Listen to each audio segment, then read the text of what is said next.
रात के 12 बज रहे थे।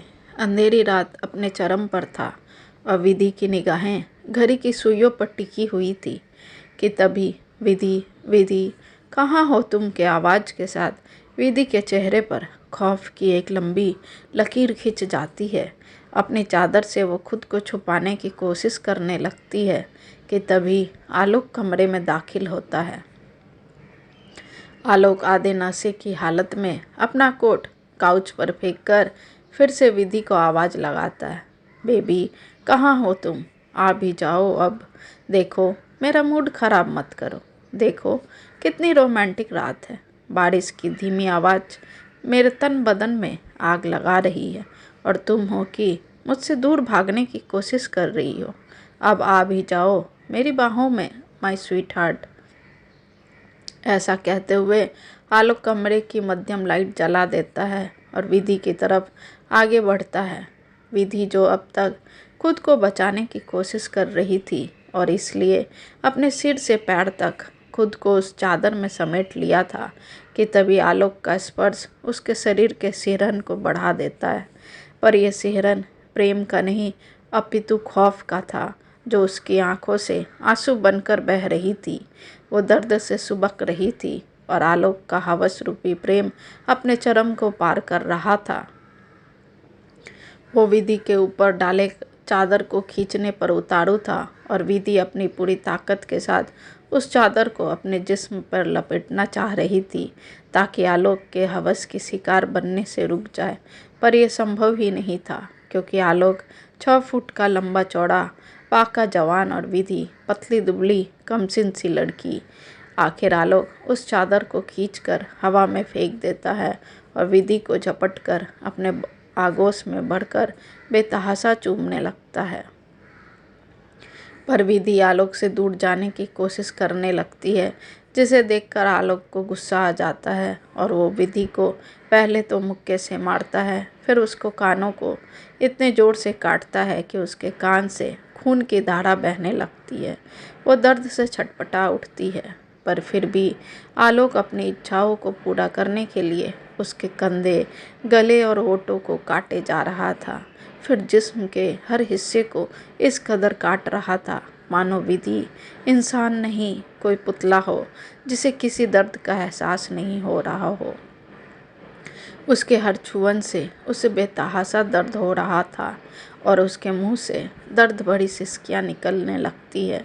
वो उस प्रेम रूपी खौफ से सिसक रही थी और आलोक उसके एक एक कपड़े को उसके अंग से अलग थलग कर अपने मदहोशी में मदहोश हो रहा था और तब तक विधि को प्रताड़ित करता रहा जब तक उसके जिस्म की आग ठंडी नहीं हो गई और विधि का जिस्म लहूलुहान नहीं हो गया। पूरे 1 घंटे तक ऐसे ही अपनी हवस की हैवानियत से विधि को प्रताड़ित करता रहा और जब वह हैवानियत की भूख शांत हो गई तब उसे पैरों से धक्के मारकर बेड से नीचे गिरा देता है और खुद चैन की नींद सो जाता है। और विधि हर रात इसी तरह कमरे के एक कोने में बैठकर रोती बिलखती रहती और अपने ही अंगों को हाथों से नोच नोच कर अलग कर देना चाहती थी। वो अपने ही जिस्म को काट कर कहीं फेंक देना चाहती थी ताकि वो आलोक के हवस रूपी प्रेम से आज़ाद हो सके। वो रात के अंधियारे में चीख पड़ती है अपनी उस बलात्कार की पीड़ा से जो हर रात उसे आलोक देता था। उसे खुद के जिस्म से नफरत होने लगी थी। क्यों बनाया उसे इतना खूबसूरत जो उसके जीवन के पीड़ा का कारण बन गया। इसी खूबसूरती ने आलोक को विधि की तरफ आकर्षित किया था और उसे पाने की खातिर वो सब कुछ करने को तैयार था, यहाँ तक कि प्यार का झूठा नाटक भी। उसे तो कभी प्यार था ही नहीं, उसे तो जिस्म की भूख थी जिसे वो बहसी दरिंदों की तरह मिटाना चाहता था। पर अब विधि को इसकी कैद से आज़ाद होना था, उसे यहाँ से बाहर निकलना था। वो हर दिन ऐसे टूट टूट कर नहीं जी सकती थी।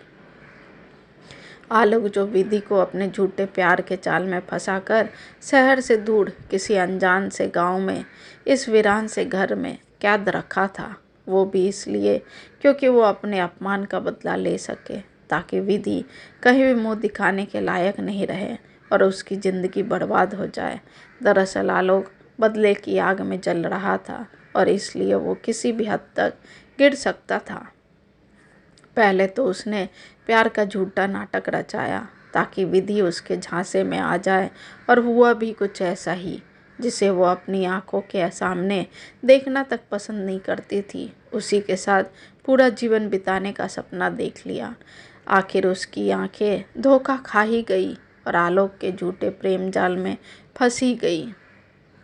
आज से 2 साल पहले आलोक की मुलाकात विधि की खूबसूरती से विधि के कॉलेज के बाहर हुई थी, जब वो अपनी गर्लफ्रेंड से मिलने आया था।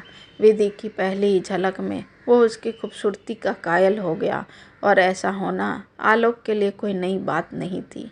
उसका दिल यूं ही खूबसूरत लड़कियों को देखकर फिसल जाया करती थी।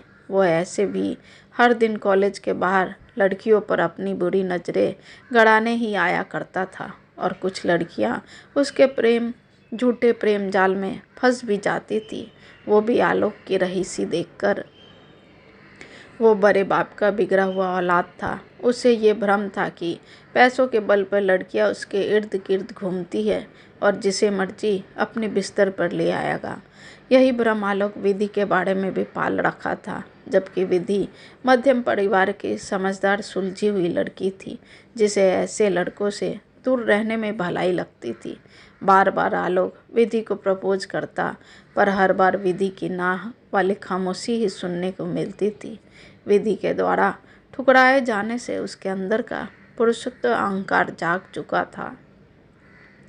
विधि के द्वारा ऐसे ठुकराया जाना उसे बर्दाश्त नहीं हो रहा था। इसलिए एक दिन वो शराब पीकर विधि के सामने जाता है और पब्लिक प्लेस में उससे अपने प्यार का इजहार चीख चीख कर करने लगता है, जिससे विधि को बहुत गुस्सा आता है और वो सबके सामने एक जोरदार तमाचा आलोक के गाल पे जड़ देती है और वहाँ से चली जाती है।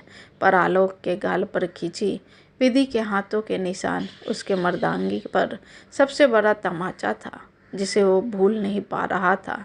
और इसी अपमान का बदला लेने के लिए वो शरीफ आदमी बनने का ढोंग करना शुरू कर दिया, ताकि विधि को अपने झूठे प्यार के जाल में फंसाकर अपने अपमान का बदला ले सके। अब वो विधि के कॉलेज के बाहर खड़ा होना छोड़ दिया था। कई कई दिन हो जाते थे उसे देखे। वो उस गली से निकलना तक छोड़ दिया था जहाँ से विधि जाया करती थी, और कभी गलती से आलोक विधि के रास्ते में टकरा जाता तो अपनी नज़रें झुकाकर वहाँ से चला जाता, जिसे देखकर विधि को बहुत आश्चर्य होता।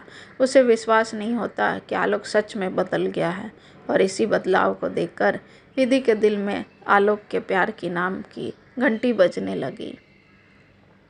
वो आलोक की सज्जनता देखकर अपना दिल दे बैठी, जो कहीं न कहीं आलोक की सोची समझी चाल थी, जिसमें विधि पूरी तरह फंस चुकी थी। आहिस्ता आहिस्ता विधि आलोक से मिलने जुलने लगी और मुलाकातें प्यार में बदलने लगा।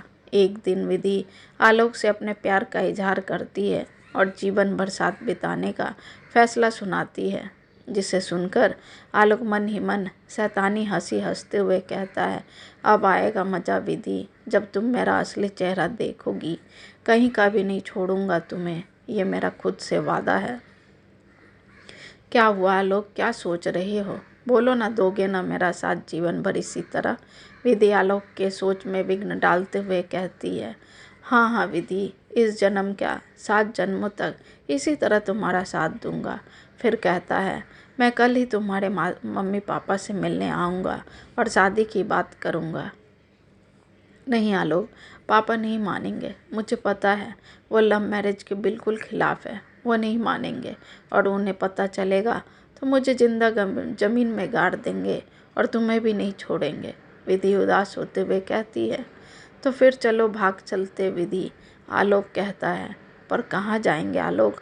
विधि आलोक का हाथ अपने हाथों में भरते हुए कहती है, तुम उसकी चिंता मत करो, मैंने सारी तैयारी कर ली है, बस तुम रेडी हो जाओ, फिर भाग कर शादी भी कर लेंगे। ठीक है आलोक, जैसा तुम कहो। ठीक है विधि, फिर कल सुबह 3 बजे मैं यहीं तुम्हारा इंतज़ार करूँगा। ठीक है कहकर विधि अपने घर चली जाती है और आलोक शराब अड्डे पर अपने दोस्तों के साथ जश्न मनाने लगता है और अपने दोस्तों से कहता है, आखिरकार विधि रानी मेरे जाल में फंसी गई। अब देखना कैसे मैं उस 2 कौड़ी की लड़की से मैंने अपमान का बदला लेता हूँ। हर दिन तिल तिल के मारूंगा उसे। उसने मुझे आलोक मलिक पर हाथ उठाया था, वो भी सरे बाजार। अब मैं आलोक मलिक उसे इसी बाजार में सर उठाकर चलने के लायक नहीं छोड़ूंगा, कहकर जोर जोर से हंसने लगता है। सुबह 3 बजे विधि एक छोटा सा बैग लेकर उसी जगह पर पहुंच जाती है जहां पहले से ही आलोक इंतजार कर रहा था। फिर उसे शहर से दूर किसी अनजान जगह पर ले जाता है और फिर शुरू होता है आलोक का प्यार रूपी आतंक। हर रात हर दिन। शुरू के 1-2 दिन आलोक विधि के अनुसार ही चलता था। फिर एक दिन आलोक शराब पीकर आता है और उसे कहता है, अपने पूरे कपड़े उतारो और मेरे सामने तब तक ऐसे ही पड़े रहो जब तक मैं ना कहूँ तुम्हें कपड़े पहनने को। विधि आलोक के मुंह से ऐसी बात सुनकर गुस्सा हो जाती है और कहती है, आलोक तुम पागल हो गए हो? अरे अभी हमारी शादी नहीं हुई है और बिना शादी के ये सब करना गलत है। ये सब मेरे साथ भागने से पहले सोचना था विधि। अब मैं जैसा कहता हूँ वो करो और चुपचाप यहाँ पर ही रहो। आलोक के इतना कहने पर भी विधि वैसे की वैसे ही खड़ी रहती है। मैंने कहा ना, अपने सारे कपड़े उतारो विधि, गुस्से से आंख लाल करते हुए आलोक कहता है, जिसे देखकर विधि को आज पहली बार आलोक से डर लग रहा था, पर फिर भी वो अपने कपड़े उतारने को राजी नहीं हुई। उसकी जिद देखकर आलोक को काफ़ी गुस्सा आता है और वो विधि को जोरदार तमाचा उसके गाल पर जड़ देता है। फिर विधि के एक एक कपड़े को हवा में उछाल कर फेंक देता है। फिर उसके एक एक अंग को काट काट कर इतने जख्म देता है कि वो दर्द से चीख पड़ती है, पर आलोक फिर भी उसे तब तक प्रताड़ित करता है जब तक उसके अपमान का बदला थोड़ा ठंडा नहीं हो जाता। अब ये सिलसिला पिछले कई महीनों से यूं ही चला आ रहा था। विधि उसके सामने हाथ पैर जोड़ती कि उसे छोड़ दे, उसे जाने दे, पर वो उसे और टॉर्चर करता और कहता, तुमने मुझे बड़े बाजार में तमाचा मारा था ना, अब तुम हर दिन उस तमाचे की अग्नि में जलो जैसे मैं हर रात जलता था। अरे तुम जैसी लड़की से प्यार तो मेरी जूती भी ना करे। बस तब से लेकर आज तक विधि हर दिन तिल तिल कर जी रही थी। उसे तो इस जिंदगी से अच्छा मौत लगने लगा था, क्योंकि अब वो उस दुनिया में कैसे वापस जाती जहाँ उसके अपने थे, जिनके चेहरे पर कालिक पोतकर आलोक जैसे हैवान के साथ भाग आई थी। खैर, काफ़ी सोच विचार करने के बाद उसने फैसला लिया कि वो मरेगी नहीं, बल्कि वहाँ से निकलकर बाहर जाएगी और आलोक को सज़ा दिलाएगी। पर चारों तरफ पहरा लगा रखा था, जहाँ से निकल पाना विधि के लिए नामुमकिन सा लगता था, क्योंकि 24 घंटे 2 मुस्टंडे तैनात रहते थे दरवाजे पर, जिससे बचकर निकल पाना विधि के लिए एक ख्वाब सा लग रहा था। पर हौसले बुलंद थे।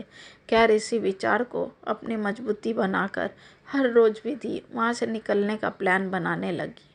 वह हर दिन किसी सब पे अपनी निगाहें जमा कर रखती कि कब कौन आता है और कहाँ जाता है, और एक दिन उसे मौका मिल ही जाता है। वो सबसे छुपते छुपाते उस नर्क से आज़ाद हो जाती है जहाँ उसके जिस्म के टुकड़े टुकड़े होते थे हर रात। वहाँ से निकलकर वो पुलिस स्टेशन जाती है और आलोक के खिलाफ बलात्कार का केस दर्ज करवाती है। पूरी कहानी सुनने के बाद पुलिस विधि को भी काफ़ी डांट फटकार लगाता है और कहता है, तुम जैसी बेवकूफ़ लड़कियों की वजह से ही आलोक जैसे हैवान जन्म लेते हैं। ये प्यार व्यार का भूत ही तुम जैसी लड़कियों की ज़िंदगी बर्बाद कर देता है।